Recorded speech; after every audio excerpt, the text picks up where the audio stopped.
This case is 8 years in the making. The Argus leader was working on a story about food stamp abuse. Delta Airlines and its partners as one of the best with safe handling. American Airlines and its partners as one of the worst. Could your job help you pay off your student loans? Why lawmakers want to give employers that incentive. Cameras can't go inside, but today I had a view of all 9 justices as they peppered lawyers. It's a St. Patrick's Day tradition. Corned beef sandwiches at Jake's Deli. People will wait as long as a half hour for one of these. You really only have a couple options. You can get lucky and find a street parking spot. They say there are other ways to honor service members, like with a symbol of peace, or just simply by flying the American flag by itself. Style will be sworn in during the first week of January for a 2-year term. The American Farm Bureau admits farmers do milk more cows when money is tight, and that causes problems for the market. They're already pumping money into this race. My name is Hannah Morrow. My name is Jordan Weber. My name is Allie Raisman. Standing side by side, hand in hand. Larry Nassar first started abusing me when I was 12. He abused me at 16. Sharing a tragic bond. When Larry Nassar started abusing me, I was 8 years old. Dozens of Larry Nassar abuse survivors gathered on Capitol Hill Tuesday, calling for more accountability. MSU, USA Gymnastics, and USOC have failed all of us and continue to do so. Current leaders from Michigan State University, USA Gymnastics, and the U.S. Olympic Committee faced a Senate panel with the Nassar survivors in the audience. I wonder if they would stand so that we might recognize them.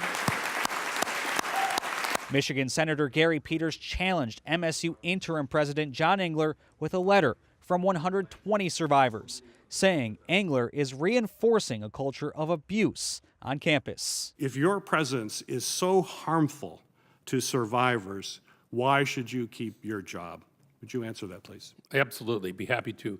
Under my leadership, accountability is being instilled across the university. Engler also said more people are willing to bring complaints on campus, said reporting and evaluation policies have been strengthened at the medical clinic, and cited a $500 million settlement for abuse survivors. We're proud of what we've done. We're proud of what we're doing. Engler also told Peters he is not a candidate to become the next permanent president at MSU.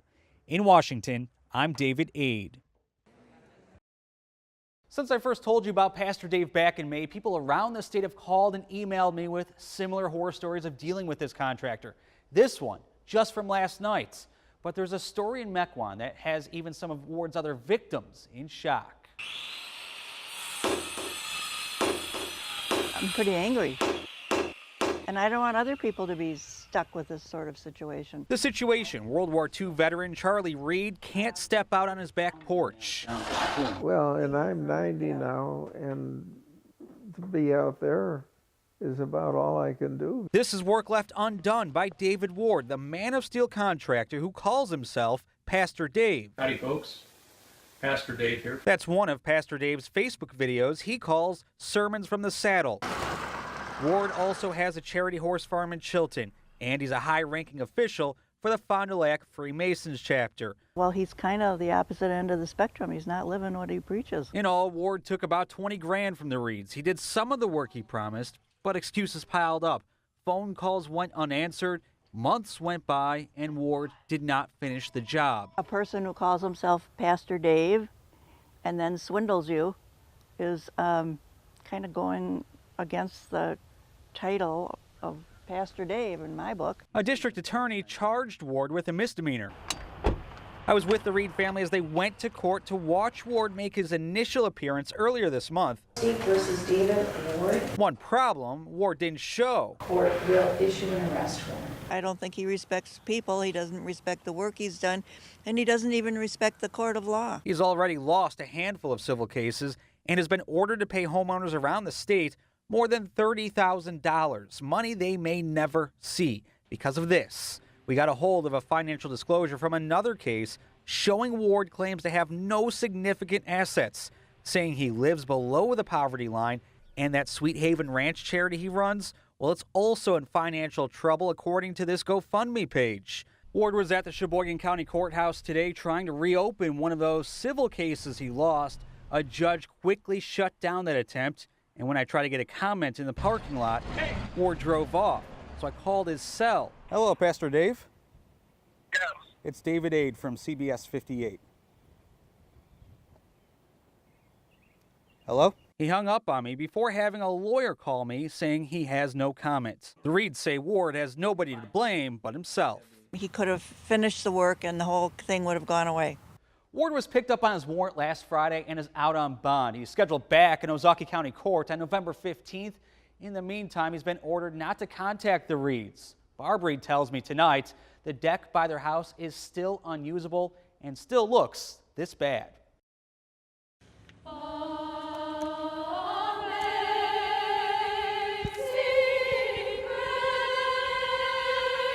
Voices from Alabama filling one of the country's largest churches, Washington, D.C.'s National Cathedral. To me, the only word I have is that it's just insane that we get to come out here and literally be a part of something this big. For Jason Roberts, an Enterprise State Community College freshman, this is hard work paying off. We've had to do so many hours of practice, you know, dealing with regular schoolwork as well as home life and jobs and everything outside of that. Leaders at Dothan's Episcopal Church of the Nativity applied to sing here at the National Cathedral. After they were selected, they asked Empire State Choir members to join. The community then raised more than $6,000 to make sure the choir could travel here. And this is maybe a once-in-a-lifetime opportunity, and I get to experience it with them, and I wouldn't trade it for the world. Maddie Hines says whether it was Sunday's performance or meeting Representative Martha Roby on the Capitol steps, How are you? this trip was made possible by having access to art throughout her life. If we didn't have a fine arts program growing up, I would not be standing here today. I wouldn't have sang in the National Cathedral. I just think it's such an important thing. In Washington, I'm David Aid.